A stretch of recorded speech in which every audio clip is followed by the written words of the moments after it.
భార్య బానిస.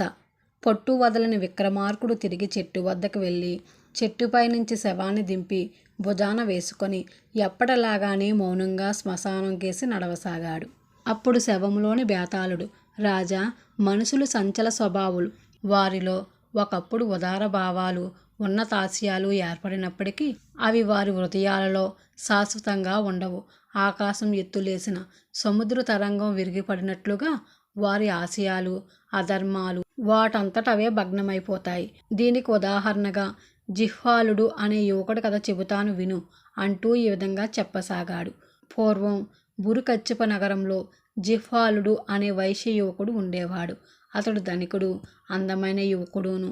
తన సాటి యువకులు అందగత్తెల భార్యల కోసం అన్వేషించే సమయంలో అతను నిత్య సౌకర్యాలను కూడా పాటించక అహోరాత్రులు తన వ్యాపారంలోనే నిమగ్నుడై త్వరలోనే వర్తక వాణిజ్యంలో సాటిలేని సమర్థత సంపాదించుకున్నాడు. ఆ నగరపు వర్తకుల్లో అతనికన్నా రెట్టింపు వయసు వాళ్ళు కూడా అతని సలహా సహాయాలపై ఆధారపడడం ఆరంభించాడు. అతని క్రాంతి నగరమంతా వ్యాపించింది. జిహ్వాలుడికి తన కుమార్తెలనిచ్చి పెళ్లి చేయాలని ఎందరో కోటీశ్వరులు, గొప్ప వంశాలకు చెందిన వాళ్ళు ప్రయత్నించారు. అందానికి ప్రసిద్ధికెక్కిన ఎందరో కన్యలు అతన్ని పెళ్లి ఆడాలని ఉవ్వుర్లూరారు. కానీ జిహ్వాలుడు పెళ్లి మాట తలపెట్టలేదు. నాకింకా 25 ఏళ్ళు నిండలేదు.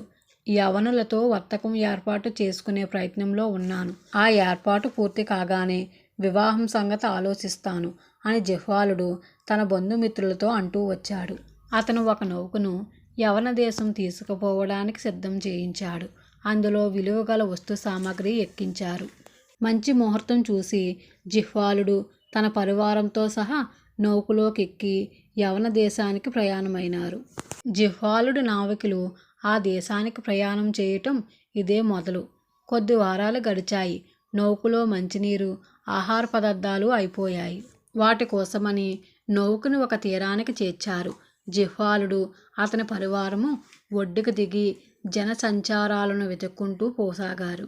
కొంత దూరం వెళ్ళేసరికి వారికి కొండలు, అడవులు గల ప్రాంతాలు తగిలాయి. ఆ పర్వతారణ్యాల్లో అనాగరికులైన కొండజాతి మనుషులుంటున్నారు. వాళ్ళు తమ ప్రాంతంలోకి ఇతరులను అడుగు పెట్టనివ్వరు. అడుగు పెట్టిన వారిని ప్రాణాలతో బయటికి పోనివ్వరు. జిహ్వాలుడి ముఠ అరణ్యంలోకి కొద్ది దూరం వెళ్ళగానే మాయాయుద్ధంలో లాగా వారిపై బాణాల వర్షం కురిసింది. ఆ దెబ్బకే చాలామంది చచ్చారు. మిగిలిన వారు వెనక్కి తిరిగి పారిపోతూ ఆటవికల ఈటెలకు బలి అయ్యారు. జిహ్వాలుడి సమీపంలో ఉన్న గొట్టు మీదకు పరిగెత్తి ఎలాగో అటవికల బాణాలకు, ఈటెలకు బలి కాకుండా తప్పించుకున్నాడు. అతని పరివారంలో 2 మాత్రమే చిన్న గాయాలతో నౌకను చేరుకోగలిగారు. ఇంకా ఎవరైనా వస్తారేమోనని నావికులు ఆ రోజంతా చూసి అందరూ చనిపోయినట్లు నిర్ధారణ చేసుకొని నౌకను బరకచ్చపానికి తీసుకుపోయారు. జిహ్వాలుడు తత్సమయానికి ప్రాణాలు దక్కించుకున్నాడే గాని అతను ఆ కొండ మీద దిక్కులేని చావు సావడం తప్పనిసరిగా అనిపించింది. అతను ఒక కొండ గుహలో తలదాచుకున్నాడు. ఆ చుట్టుపక్కల ఎక్కడ తిండి గాని, నీరు గాని ఉన్నట్లు అతనికి అనిపించలేదు. వాటిని వెతుక్కుంటూ దూరం పోతే అటవికులు చంపేస్తారని అతనికి భయం. అతను అలసటతోనూ ఆకలితోనూ స్పృహ తప్పి పడిపోయాడు. అతనికి మళ్ళీ స్పృహ తెలిసేసరికి అతని సమీపంలో ఒక అడవి స్త్రీ నిలబడి ఉన్నది. ఆమెకు 16, 17 ఏళ్ళు ఉండవచ్చు.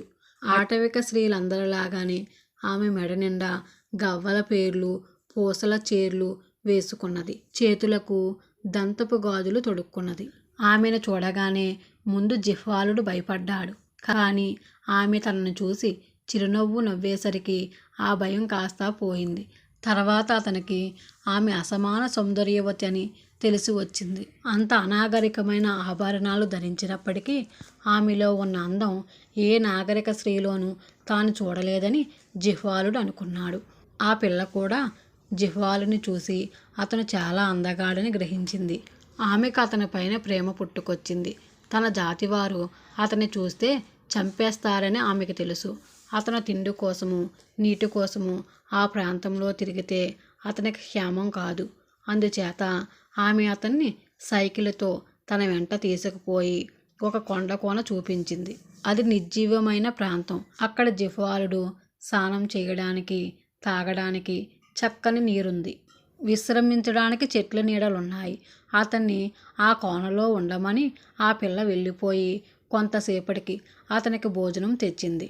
చీకటి పడేదాకా ఆమె అతని వెంట ఉండి అతనికి ఎన్నో సువాసన గల అడవి పూలు మాలలు కట్టి ఇచ్చింది. అందమైన పక్షులను చూపించింది. ఆ రాత్రికి అతను పడుకునేందుకు మంచి చోటు చూపి మళ్ళీ వస్తానని సైగ చేసి వెళ్ళిపోయింది. వారిద్దరిది ఒక భాష కాదు, ఒక జాతి కాదు, ఒక సంస్కారం కాదు. అయినా జిహ్వాలుడు ఆమెను గాఢంగా ప్రేమించాడు. ఆమె తన వెంట ఉన్నంతసేపు అతను తన కష్టాలన్నిటినీ పూర్తిగా మరిచాడు. ఆమె వెళ్ళిపోగానే అతనికి అన్ని కష్టాలు రెట్టింపు బరువుతో వచ్చి తన పైన పడ్డట్టయింది. ఆమె మళ్ళీ తనకు కనబడదేమోనన్న బెంగతో అతను ఆ రాత్రి కన్ను ముయ్యలేదు. మర్నాడు ఉదయం ఆమె ముఖం కనిపించగానే అతని దిగులంతా మంచు విచ్చినట్టు ఒక్కసారి విచ్చిపోయి వర్ణాతీతమైన ఆనందం కలిగింది. జిహ్వాలుడు ఆ పిల్ల రక్షణ పోషణతో ఆ కొండల్లో 3 మాసాలు గడిపాడు. ప్రకృతి సౌందర్యాన్ని తిలకించడంలో ఉండే ఆనందము, రుచికరమైన ఆహారం తినడంలో ఉండే ఆనందము, చల్లని కోనేటి జలంలో ఈదులాడి కొండ మీద స్వచ్ఛమైన గాలి పీల్చడంలో ఉండే ఆనందము అతను తన జీవితంలో మొదటిసారి అనుభవించాడు. ఎంత నాగరికత ఉండి, ఎంత డబ్బుండి కూడా అతను ఈ సుఖాలు ఎరగడు. అదీగాక జిహ్వాలుడు ఇంకొక ప్రాణిని ప్రేమించడం కూడా ఇదే మొదటిసారి. అది వరకెన్నడూ అతను తన కష్టసుఖాలను ఇంకెవరితో పంచుకోలేదు. ఆ అవకాశం ఈ అటవికుల పిల్ల ద్వారా దొరికింది. తన వారందరికీ దూరమై చేత చిల్లిగవ్వ కూడా లేక ప్రాణాపాయ స్థితిలో ఉండి కూడా ఆ పిల్ల ధర్మమా అంటూ సర్వసుఖాలు అనుభవిస్తున్నాననుకున్నాడు. ఈ 3 నెలల కాలంలో వారు ఒకరి భాష ఒకరు నేర్చుకున్నారు. ఒకనాడు జిహ్వాలుడు తన స్నేహితురాలతో, నేనిక్కడ ఇలా ఎంతకాలం బతకను? నాకు ఇల్లు వాకిలి ఉంది, కానీ నువ్వు లేకపోతే నాకు అవేమీ అక్కర్లేదు. నా వెంట వచ్చేసి నన్ను పిల్లాడు, నీకు మహారాణిలాగా జరిగేటట్లు చేస్తాను అన్నాడు. ఆమె ఇందుకు సమ్మతించింది. ఒకరోజు చీకట పడగానే ఇద్దరు అటవికల ప్రాంతం విడిచిపెట్టి సముద్ర తీరానికి వచ్చారు. అదృష్టవశాత్తు వారికొక తీరనౌక దొరికింది. జిహ్వాలుడు తన కొత్త భార్యతో సహా అందులో ఎక్కి కాలక్రమేణా బరుకచ్చుపాన్ని చేరుకున్నాడు. బరుకచ్చుపు నగరపు రేవు అంత దూరాన కనబడగానే జిహ్వాలుడిలో ఒక వింత మార్పు వచ్చేసింది. అతను నిద్ర మేలుకున్న వాడిలాగా అయ్యాడు. అతని మనసులో అది వరకు ఆలోచనలన్నీ మాయమైపోయి మామూలు ఒత్తకడైపోయాడు. 3 నెలల వ్యాపారం మానడం వల్ల తనకెంత నష్టం వచ్చిందో అంచనా వేసుకున్నాడు.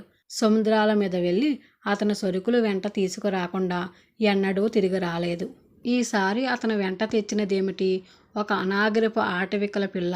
ఆమెను బానిసగా అమ్మితే మంచి డబ్బు రావచ్చునని, తనకు కలిగిన నష్టం కొంత పూడవచ్చునని అతనికి తట్టింది. ఆమె వల్ల అతనికి అంతకన్నా మరో ఉపయోగం కనిపించలేదు. రేవులోకి అడుగు పెడుతూనే జిహ్వాలుడు ఆ పిల్లను వర్తకులకు అమ్మజూపాడు. ఈ సంగతి గ్రహించి ఆమె బోరెని ఏడుస్తూ, నన్ను అమ్మేయకండి, నేను గర్భవతిగా కూడా ఉన్నాను అన్నది. ఈ సంగతి చెప్పావు కావు అంటూ జిహ్వాలుడు ఆమెను ఆమె గర్భంలో ఉన్న బిడ్డతో సహా దాదాపు రెట్టింపు ధరకు అమ్మేశాడు. బేతాళుడు కథ చెప్పి, రాజా, జిహ్వాలుడు ఇలాంటి పని ఎందుకు చేశాడు?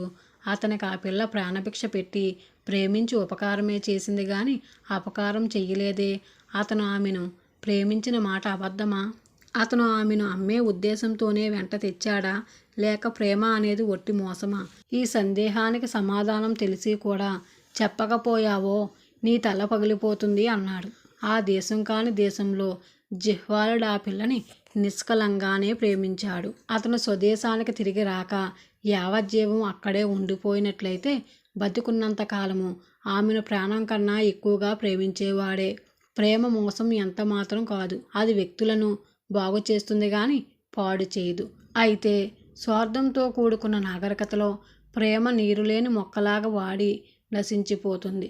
జిహ్వాలుడు ప్రేమను దక్కించుకోదలిచినట్లయితే తన స్వార్థపూరిత జీవితాన్ని వదులుకొని అడవులో ఉండవలసింది. రెండూ కావాలని కోరటమే అతని తప్పు. అందుచేతనే అతను రాణిని చేస్తానని మాట ఇచ్చినవాడు చివరకు బానిసను చేశాడు అని విక్రమార్కుడు జవాబు చెప్పాడు. రాజుకి ఈ విధంగా మౌనభంగం కలగగానే బేతాళుడు శవంతో సహా మాయమై మళ్ళీ చెట్టెక్కాడు.